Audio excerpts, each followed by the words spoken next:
The fact we've lost 2 handles off the skewers, one of them while we were cooking, really doesn't fill me with any confidence at all about the rest of the skewers.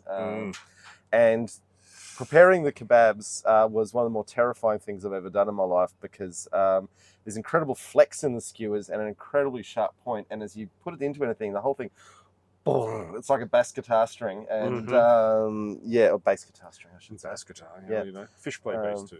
Yeah. But at the same time, it smells amazing. It does. It does smell good.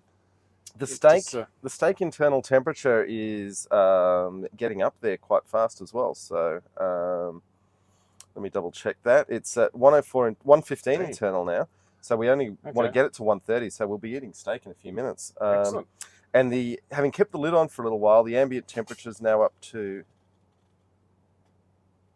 That sounded like something falling, or maybe a briquette in the. Yeah, maybe. Anyway, ambient temperature's up to 310, so it's getting to not a bad temperature to be cooking this sort of stuff. I'd be interested to see. I mean, I'm a bit hesitant to rotate the kebabs because you've got a heat source in the center, one side's going to be heat. I don't think we're going to be rotating those. I think this demonstrates the futility of that. Yep. Yeah. The Chernobyl of barbecues. It hasn't had a runaway reaction though, so that's a good thing. Not yet. No, not yet. Give it time. It's tasted blood already. There is some blood on the top actually. All right, let's have a look at what's going on here. That sharp edge is really quite something. Whew, that's hot. Well, cooking is happening. Definitely. I'm not sure it's entirely cooked, but it's definitely happening. Nothing's done.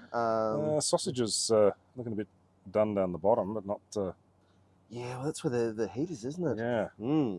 Okay. Well, let's just let the process work. Seal that up.